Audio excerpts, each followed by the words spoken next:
Olá, meu nome é Patrícia e esse é o quarto vídeo da série sobre enóis, enolatos e derivados. Nesse vídeo, falaremos sobre a regioseletividade na formação dessas espécies. A formação de enóis ou enolatos em meio básico, a partir de cetonas simétricas, aldeídos ou derivados de ácidos carboxílicos, não leva a problemas de regioseletividade. Vejamos a razão. Iniciemos pelas cetonas. Caso a cetona for simétrica, tanto faz ocorrer a retirada do próton A ou do próton B. O mesmo enolato vai ser formado. E isso vale para a formação de enóis também. Em aldeídos, o hidrogênio ligado diretamente à carbonila não é ácido. Dessa forma, há somente um tipo de hidrogênio alfa-carbonila que pode ser retirado para se formar o enolato, ou mesmo um enol. Portanto, qualquer que for a condição reacional, somente um tipo de enolato ou enol pode ser formado. Situação similar ocorre com os derivados de ácidos carboxílicos. Há somente um carbono alfa capaz de ter hidrogênios ligados. Sendo assim, só um tipo de enolato pode ser formado.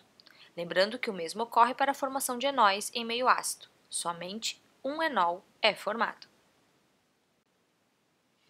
Também não ocorre problema se um dos hidrogênios alfa-carbonila for muito mais ácido do que o outro.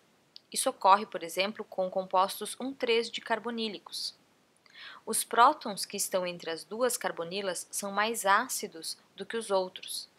Esses prótons, destacados em vermelho, estão entre os dois grupos com efeito retiradores e por isso são mais ácidos. Um desses prótons é o que sai para ocorrer a formação do enolato ou do enol. No exemplo mostrado, está ocorrendo a formação de um enolato, em meio básico, portanto. Quando existe um grupamento conjugado à carbonila, a formação da dupla do enolato para um dos lados é favorecida, e novamente não há problema com a regioseletividade. Repare no exemplo. A carbonila possui um grupo fenila conjugado. A retirada do próton que leva à dupla ligação conjugada com a fenila é favorecida. O outro enolato não é formado. Há, portanto, uma formação regioseletiva do enolato. Novamente, o mesmo vale para a formação de enóis em meio ácido. No entanto, quando se tem cetonas não simétricas e com hidrogênios alfa de acidez similares, há competição e mais de um enolato ou enol pode ser formado. Nesse caso, há competição entre controle cinético e controle termodinâmico. Em meio ácido, que leva à formação de enóis, condições termodinâmicas, ou seja, de equilíbrio, geralmente prevalece, e mesmo assim pode haver mistura. Mas em meio básico, há uma competição mais acirrada pelo controle regioquímico.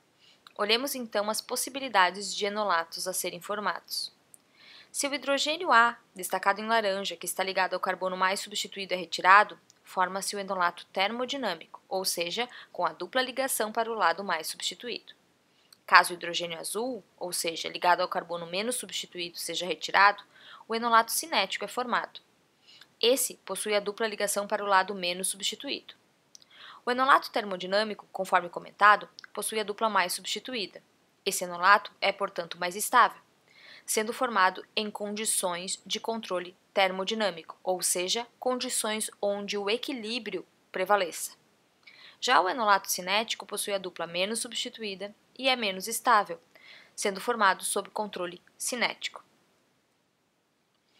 Para que ocorra a formação do enolato cinético, deve-se evitar a formação de equilíbrio e para isso deve-se tomar algumas precauções. Evitar a utilização de temperaturas elevadas, pois essas favorecem o controle termodinâmico. Evitar a utilização de solventes próticos, pois oferecem a possibilidade de reprotonação ao enolato, podendo instituir um equilíbrio. Evitar o meio concentrado, pois alta concentração do composto carbonílico pode oferecer a oportunidade de um equivalente ainda protonado protonar o outro que já estava na forma de enolato, instituindo um equilíbrio. Utilizar bases mais fortes e impedidas, e claro, não nucleofílicas, para que essas desprotonem completamente o composto carbonílico sem haver chances de equilíbrio. Além disso, O impedimento estéreo da base favorece a abstração do hidrogênio menos impedido, cinético. Espécies básicas fortes que são geralmente utilizadas podem ser vistas na tela. Essas bases mostradas podem ser preparadas in situ, através da amina correspondente de um organolítio em solvente aprótico e condições anidras. O lítio troca do carbono para o nitrogênio, pois esse último é mais eletronegativo. Não é aconselhável usar o organolítio diretamente para formar o enolato, porque, por ser uma espécie pequena, ele poderia levar ao ataque nucleofílico na carbonila. Há de se dar preferência para essas espécies mais impedidas esteriamente, que vão agir somente como base. Por isso, a preferência pela preparação do LDA, por exemplo. Após formado o LDA no meio reacional, o composto carbonílico pode ser adicionado, para então ocorrer a formação do enolato. Nesse caso, como é uma base forte, há a retirada do próton B, de forma rápida e sem haver um equilíbrio, mantendo o controle cinético. Cabe ressaltar ainda que, geralmente, é mais difícil controlar a formação do enolato cinético e temperaturas muito baixas são utilizadas para esse controle. As bases utilizadas, como o LDA, são melhores empregadas nessas temperaturas muito baixas, nesse caso em torno de aproximadamente menos 78 graus. E também são utilizadas em condições apróticas e anidras, em um sistema reacional muito meticuloso. Para que ocorra a formação do enolato termodinâmico, deve-se favorecer a formação do equilíbrio, levando ao enolato mais estável. Isso pode ser feito com utilização de bases mais fracas, de solventes próticos e de meio concentrado com excesso do composto carbonílico. Ainda, utilização de temperatura reacional mais elevada. Olhemos um exemplo. Uma cetona não simétrica é submetida a meio básico que contém etóxido como base. É uma base consideravelmente fraca. O próton mais rapidamente abstraído é o próton B, menos impedido. Como a base é fraca, e se houver excesso de composto carbonílico no meio, ou seja, meio concentrado, temos um equilíbrio de protonação e reprotonação. Isso favorece a formação do enolato mais estável, o termodinâmico, que vai se acumulando no meio. Uma comparação da taxa de formação em porcentagem dessas espécies sob condições diferentes pode ser observada na tela. A primeira coisa a ser observada sobre as condições reacionais é a temperatura. Em temperaturas baixas, no exemplo menos 78 graus, é possível haver um controle cinético. Reparem que o enolato cinético A, desenhado em azul, é obtido majoritariamente nessas condições. Claro que bases fortes são empregadas nas condições mostradas. Dentre as condições que levam ao controle cinético, a maior regioseletividade ocorre com o emprego de LDA, que é a primeira linha, e a menor na terceira linha. Mesmo essa última base da terceira linha sendo uma base forte, contém uma ligação carbono-lítio também, a explicação para a maior regioseletividade observada com LDA é a sua complexação com o solvente, que geralmente é THF. O LDA complexa com o solvente, formando uma espécie muito impedida esteriamente e aumentando a sua preferência cinética, ou seja, a abstração do hidrogênio menos impedido. Sendo assim, pode-se presumir que o impedimento estéreo da base, além da sua força, também é importante para a regioseletividade. Em temperaturas mais altas, prevalece o controle termodinâmico, mesmo com bases fortes, mostrando as dificuldades em controlar cineticamente um sistema como esse, eletronicamente muito similar dos dois lados da carbonila. Espécies similares a enóis e enolatos podem ter sua regioseletividade de formação da dupla controlada.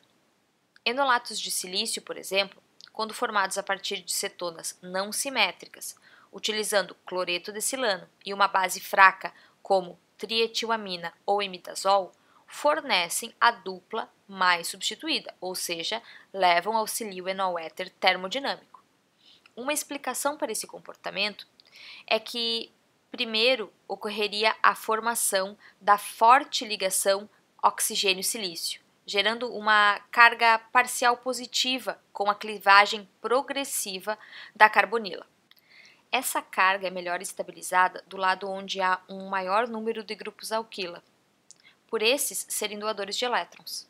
Isso ocorre no desenho destacado em laranja, que é o estado de transição para o enolato termodinâmico.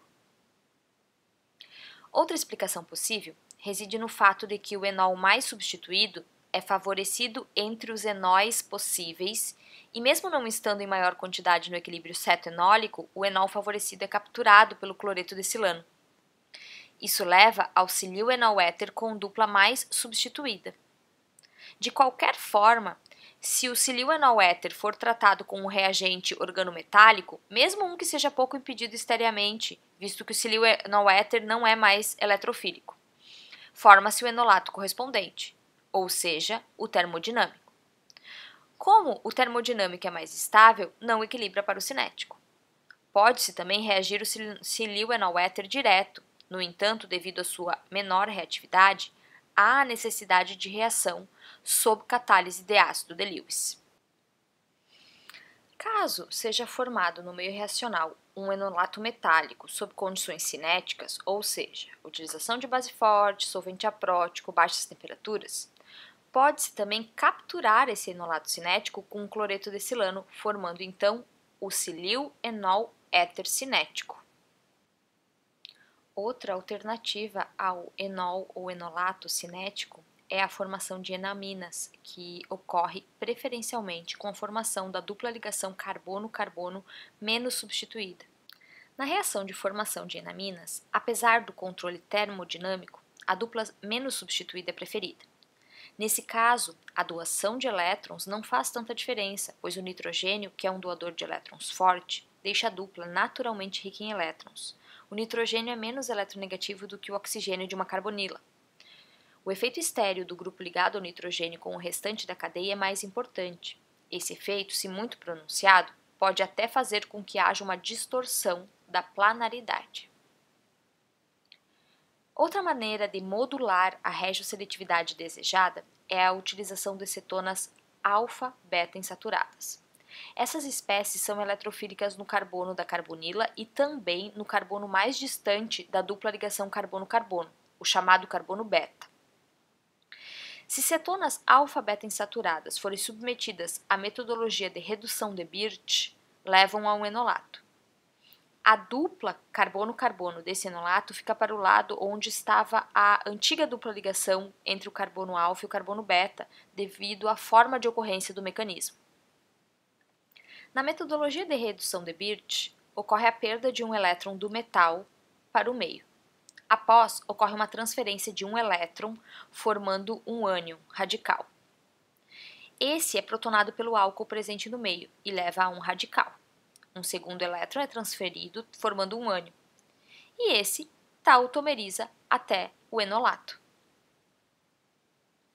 Se o enolato formado for tratado com meio prótico, como por exemplo meio ácido, ele gerará acetona saturada correspondente, ou seja, ocorrerá uma redução seletiva da dupla ligação carbono-carbono. No entanto, se for utilizado outro eletrófilo, uma substituição regioseletiva no carbono alfa ocorrerá. Por exemplo, uma alquilação, se for utilizado como eletrófilo, um aleto de alquila. Falaremos mais de reações de alquilação de enóis, enolatos e derivados em outro vídeo dessa série. Utilizar um nucleófilo para atacar a posição beta de cetonas alfa-beta insaturadas também pode ser uma boa maneira de obter o enolato. No entanto, deve-se tomar cuidado para que o nucleófilo escolhido não prefira atacar diretamente a carbonila.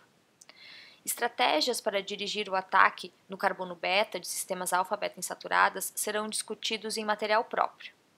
Caso o enolato seja formado pelo ataque no carbono beta, ele pode ser protonado ou utilizado com outro eletrófilo em reação sequencial e planejada. Se um nucleófilo for um doador de hidreto, será o mesmo que usar outro método para gerar um enolato, mas aí com controle de regioseletividade. O doador de hidreto deve ser impedido esteriamente para preferir o ataque na posição beta. Podemos observar um exemplo desse artifício. Um transferidor de hidreto bastante impedido esteriamente é utilizado para atacar a posição beta. Isso gera o enolato termodinâmico, exclusivamente. Esse enolato pode agora ser utilizado como nucleófilo, por exemplo, em uma reação com haleto de alquila, em uma alquilação regioseletiva. Bem, no próximo vídeo falaremos de reações de halogenação em enóis e derivados. Bons estudos!